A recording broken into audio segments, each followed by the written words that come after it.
kasus Laut Natuna berdasarkan Al-Miqyah dan Al-Amah. Jadi di sini aku bakal bahas kasus yang ada di Kepulauan Riau, Laut Natuna.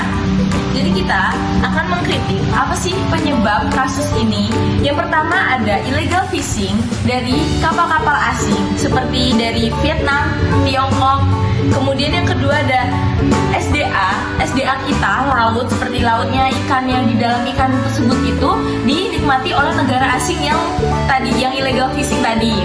Kemudian yang terakhir, pengawasan dan penegakan hukum di Indonesia itu masih lemah terkait illegal fishing tersebut.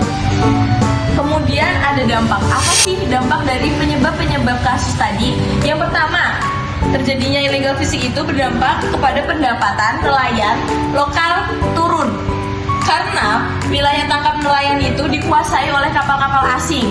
Kemudian yang kedua ada SDA di Laut Natuna yang belum dimanfaatkan secara maksimal oleh negara kita sendiri. Ternyata kita belum maksimalin, ternyata udah dimaksimalin oleh negara lain karena adanya illegal fishing tadi. Jadi setelah adanya penjelasan dari kasus dan dampak dari Laut Natuna berdasarkan Al-Miqyah dan Al-Amah, kelompok kami akan mengkritik langkah konkret yang dapat menjadi solusi pengelolaan Laut Natuna, yaitu adanya memperkuat peran BUMN maritim berbasis syariah sehingga pengelolaan dan keuntungan dilaksanakan dengan sistem bagi hasil atau mudharabah, bukan eksploitasi. Nah, yang kedua, pemerintah itu perlu memberikan akses modal berbasis syariah, pelatihan teknologi tangkap ramah lingkungan, serta pembangunan infrastruktur pelabuhan dan penyimpanan hasil laut di wilayah Natuna tersebut.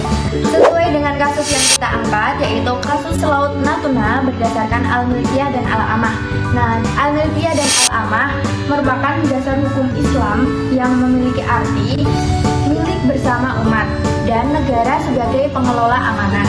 Selanjutnya, dasar hukum negara mengenai Al-Miqyah dan Al-Amah tertera dalam pasal 33 ayat 3 Undang-Undang Dasar 1945 dan Undang-Undang Nomor 32 Tahun 2014 tentang Kelautan pasal 11 dan pasal 12. Makna dari undang-undang tersebut yaitu Laut Natuna bukan milik individu atau milik asing dan dikelola negara untuk kemakmuran rakyat. Selanjutnya ada tujuan Al-Miqyah dan Al-Amah. Yang pertama ada keadilan sosial, yang kedua ada kemaslahatan umat, yang ketiga adalah menghindari monopoli dan kerusakan. Selanjutnya ada solusi penegakan hukum penguatan tentara kelautan. Yang pertama di dalam Undang-Undang 45 tahun 2009 tentang perikanan dengan memberikan sanksi tegas bagi pelaku penangkapan ikan tanpa izin serta mempercepat proses hukum agar menimbulkan efek yang jera. Yang kedua, dalam Undang-Undang 34 tahun 2004 tentang Tentara Nasional Indonesia atau TNI pasal 9 huruf D yang berbunyi TNI Angkatan Laut bertugas melaksanakan tugas Matra Laut, yaitu menegakkan hukum dan menjaga keamanan di wilayah laut yurisdiksi nasional sesuai dengan ketentuan nasional dan hukum internasional. Selanjutnya ada tentang solusi penegakan hukum penguatan tentara kelautan. Nabi Muhammad SAW bersabda, kaum muslim berserikat dalam 3 hal, yaitu air, padang rumput, dan api, dari hadis riwayat Abu Dawud, yang artinya laut dan seluruh isinya harus dikelola negara atas nama umat, bukan untuk kepentingan segelintir pihak.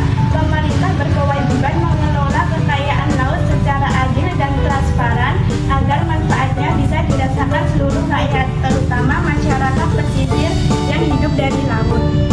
Sekian presentasi dari kelompok 4. Apabila ada kesalahan mohon dimaafkan. Wabillahi taufiq wal hidayah. Wabillahi inayah. Wassalamualaikum warahmatullahi wabarakatuh.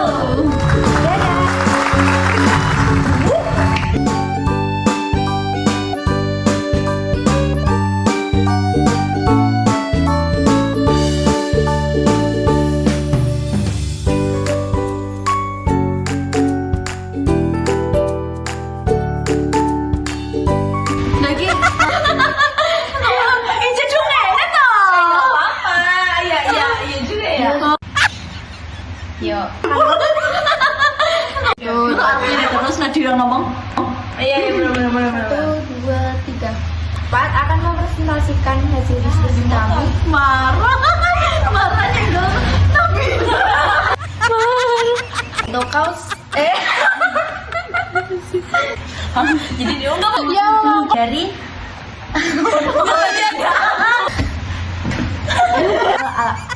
Al-Milkiyah dan Al-Amah. berisik banget. Eksploita bukan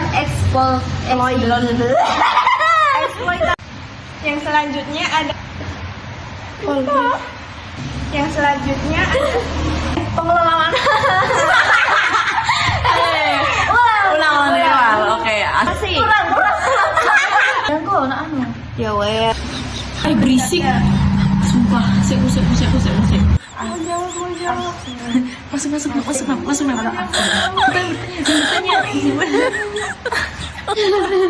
Kau selak kasus yang kita angkat. Asim. Dah. Tapi aku baru sadar 1, 2, 3. 1, 2, 3. Wabarakatuh. nggak kelihatan banget nggak Islamnya. Wal hidayah, wal hidayah.